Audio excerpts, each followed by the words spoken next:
made in music with a meditative, devotional feel.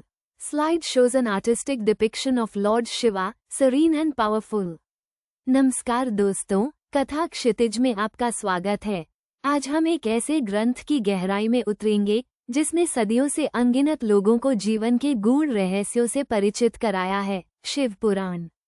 कल्पना कीजिए, युगों युगों से चली आ रही एक आध्यात्मिक यात्रा जहां ज्ञान और भक्ति का संगम होता है। शिव पुराण केवल एक धार्मिक ग्रंथ नहीं है, बल्कि ये एक ऐसा मार्गदर्शक है जो हमें जीवन के परम लक्ष्य, मोक्ष की ओर ले जाता है। ये हमें बताता है कि कैसे हम इस संसार के दुखों से मुक्ति पा सकते हैं।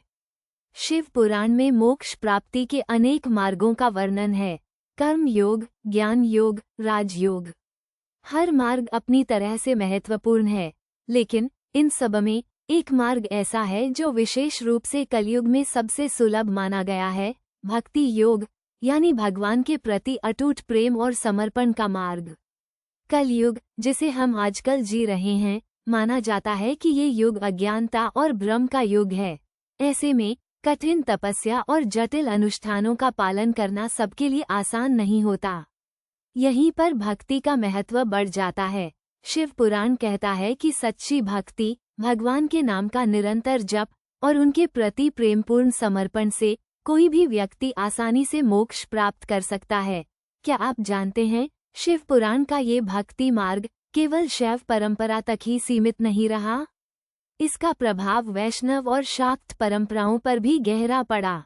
वैष्णव संतों ने भगवान विष्णु के प्रति प्रेम और भक्ति को मुक्ति का मार्ग बताया, वहीं शाक्त संतों ने देवी शक्ति के प्रति समर्पण को सर्वोच्च माना।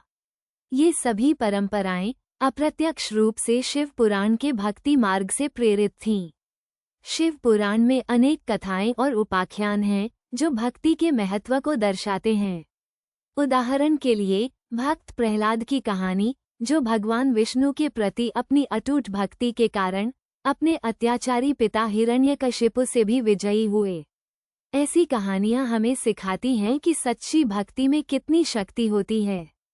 ये ध्यान रखना महत्वपूर्ण है कि शिव पुराण में भक्ति का अर्थ केवल कर्मकांड या बाहरी प्रदर्शन नहीं है। सच्ची भक्ति तो हृदय की गहराई से उत्पन्न होती है, एक ऐसी भावना जो हमें भगवान के साथ एकाकार कर देती है। यह एक ऐसा प्रेम है जो बिना किसी शर्त के, बिना किसी अपेक्षा के, केवल भगवान के प्रति समर्पित होता है। तो दोस्तों, शिव पुराण हमें बताता है कि कलयुग में भक्ति ही सबसे सरल और प्रभावी मार्ग है मोक्ष पाने का। भगवान शिव के प्रति प्रेम, उनके नाम का जप और उनके प्रति पूर्ण समर्पण से हम अपने जीवन को सार्थक बना सकते हैं और जन्म मृत्यु के चक्र से मुक्त हो सकते हैं। आइए हम सब मिलकर भक्ति के इस मार्ग पर चलें और अपने जीवन को धन्य बनाएं। अगली बार फिर मिलेंगे एक नई कथा के साथ। तब तक के लिए हर हर Mahadev. Music fades out slowly.